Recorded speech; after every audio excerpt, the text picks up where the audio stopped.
हम सबसे पहले 510 और 92 का करेंगे गुणनखंड। तो 510 का करते हैं, 2 दूनी 4, 2 पंचे 10 और 2 पंचे 10। अब लास्ट में 5 आ गया, मतलब ये 2 3 से 2 से तो कटेगा नहीं, 3 से इसको चेक करेंगे तो 5 2 7 5 12। देखो सबको जोड़ने में एक संख्या आ रही है जो 3 से डिवाइजिबल हो सके, मतलब में 3 से कट जाएगा। तो 3 से काट दो, 3 8 24 और 3 5 15। अब ये 3 से नहीं कटेगा, 8 5 13 होता है, इसलिए 3 से नहीं कटेगा, 3 से कटने वाली संख्या नहीं आ रही है। लास्ट में 5 आ रहा है, 5 से कटेगा, 5 को डाल दो।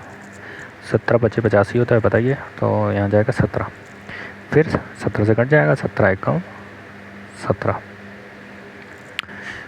सॉरी टेढ़ी लाइन कीजिए थी, 17 एकम 70 डाल देते हैं।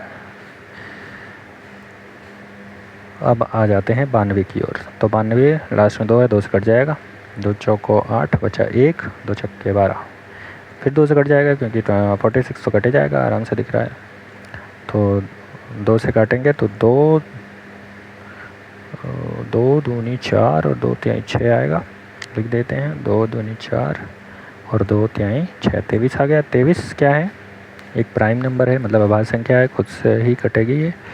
तो 23 एकम 23 हो गया। तो मैंने गुणनखंड जो है निकाल लिया दोनों ही संख्याओं का, 510 का और 92 का। तो 510 का लिखते हैं 2 गुणे 3 गुणे 5 गुणे 17। बात की जाए घात तो एक ही होगी क्योंकि संख्या एक ही बार आ रही है, जितनी बार आ रही है उतनी घात होती है। आ जाओ 92 का, तो 92 का लिख सकता हूँ 2, और 2 की घात 2 है क्योंकि 2 बार आ रहा है, और 23 की घात 1 है क्योंकि 23 एक बार आ रहा है। फिर अपन आ जाएंगे अपने परिभाषाएँ पे। परिभाषा क्या कहती है एलसीएम की? एलसीएम होता है सभी अभाज्य गुणनखंड की अधिकतम घात का गुणनफल। तो आ जाएंगे हम सभी अभाज्य गुणनखंड देखेंगे कौन कौन से हैं, और उनके अधिकतम घात देखेंगे और उनका गुणनफल लिखेंगे। तो हमारा आ जाएगा क्या, एलसीएम। सबसे पहले डेफिनेशन लिख देते हैं। तो एलसीएम होता है सभी अभाज्य गुणनखंड की उच्चतम घात या अधिकतम घात बोल सकते हैं, उसका गुणनफल यानी कि उसका गुणा। आ जाओ अपने क्वेश्चन में, देखो कौन कौन से अभाज्य गुणनखंड है हमारे यहाँ पे तो पास, और उनकी उच्चतम घात क्या है। तो देखो 2 है, 2 की उच्चतम घात है 2, फिर 3 है, 3 की उच्चतम घात है 1। तो लिखो 2 की घात 2, फिर 3 की घात 1, और 5 की घात 1, 17 की घात 1 और 23 की घात 1, ये सारे एक ही बार में। तो 3 की घात 1 लिखेंगे, 5 की घात 1, 17 की घात 1 और 23 की घात 1। ये एलसीएम निकल के आएगा। तो 2 की घात 2 4 हो जाएगा, 4 गुणे 3 गुणे 5 गुणे 17 गुणे 23। अब गुणा कर लेते हैं, 4 3 12 5 60, तो 60 गुणे 17 गुणे 23। अब हम रफ़ के लिए एक लाइन खींचते हैं और साइड रफ़ करते हैं। स्केल सेलेक्ट करता हूँ, स्केल सेलेक्ट करके एक लाइन खींचते हैं और उस साइड रफ़ करते हैं। तो 60 17 और 23 का आपस में हमको करना है गुणा, सिंपल सा गुणा है, बेसिक गुणा।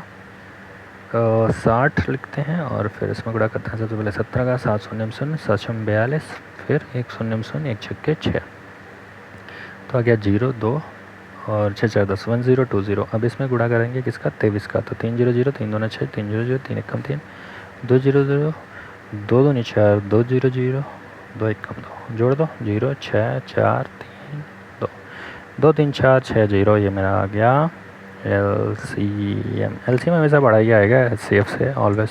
अब एचसीएफ की बात की जाए तो एचसीएफ लिख देते हैं। इसके सबसे पहले परिभाषा लिखते हैं। परिभाषा क्या होती है, उभयनिष्ठ गुणनखंड और उसकी न्यूनतम घात का गुणनफल। उभयनिष्ठ गुणनखंड कौन से हैं, अभी पिछले क्वेश्चन में समझाया था, फिर से बोल देते हैं। तो उभयनिष्ठ गुणनखंड वो गुणनखंड होते हैं जो दोनों ही संख्याओं के गुणनखंड में आते हैं, और उनके सबसे निचली घात देखते हैं कि दोनों में जिस भी संख्या में उनकी नीची घात सबसे नीची मतलब सबसे कम घात है उसी को हम लिख देते हैं निम्नतम घात या न्यूनतम घात या सबसे कम वैल्यू है ना, सबसे कम मान। तो आज देखते हैं। तो हमारे पास उभयनिष्ठ क्या क्या है, दोनों में ऐसा कौन सा गुणनखंड है जो दोनों में है। तो मेरे पास सिर्फ 2 ही दिख रहा है जो दोनों में है, इसके अलावा तो कुछ दिख नहीं रहा है। और 2 की जो है न्यूनतम घात तो 1 ही है ऊपर वाले में, है ना। 2 की घात है तो मेरा एचसीएफ हो गया। तो मैंने एलसीएम भी निकाल लिया। एचसीएफ भी निकाल लिया। नेक्स्ट पार्ट क्या है क्वेश्चन का कि हमको जांच करना है कि क्या संख्याओं का गुणनफल करने पे एचसीएफ इंटू एलसीएम के बराबर आता है। तो कर देते हैं संख्याओं का गुणनफल। तो संख्या लिखते हैं और उनका गुणा करते हैं। उनका गुणा करने के बाद हम चेक करते हैं कि एचसीएफ और एलसीएम को गुणा करने में वो बराबर होता है। तो लिख लेते हैं संख्या कौन सी है 510 और सेकेंड नंबर की संख्या है 92। इन दोनों का गुणा करते हैं 510 और 92। 2 शून्य शून्य 2 एकम 2 तो 5 10। 9 शून्य शून्य 9 एकम 9 9 5 45। जोड़ दो 0 2 9 6 4 तो 4 6 9 2 0। ये मेरा दोनों को गुणा करने के 4 6 9 2 0। अब हमें निकालना है एचसीएफ गुणे एलसीएम। तो ये तो बहुत इजी होने वाला है क्योंकि सिर्फ 2 से गुणा करनी है हमको, है ना। तो एचसीएफ गुणे एलसीएम लिखते हैं। एचसीएफ की वैल्यू लिखो, एलसीएम की वैल्यू लिखो, गुणा कर दो। एचसीएफ की वैल्यू 2, एलसीएम की वैल्यू कितनी 2 3 4 6 0। तो लिख देंगे 2 3 4 6 0। अब हमको सिर्फ 2 से गुणा करना है जो कि सबसे आसान गुणा होता है। तो लेट्स गो, फिर से बनाते हैं रफ के लिए एक लाइन। और यहाँ पे ऐसे आप लोग भी अपनी कॉपी में रफ कर सकते हैं, बस हेडिंग और लाइन के अंदर रफ डाल दिए करना। 2 3 4 6 0 इंटू 2 2 0 0 2 6 12 2 1 कैरी 2 4 8 1 9 2 3 6 2 2 4 आ गया 4 6 9 2 0। अब हम चेक करते हैं क्या ये हमारा आंसर जो है मैच कर रहा है संख्याओं के गुणनफल से या नहीं। तो देखो संख्याओं का गुणनफल 4 6 9 2 0 ही आया था।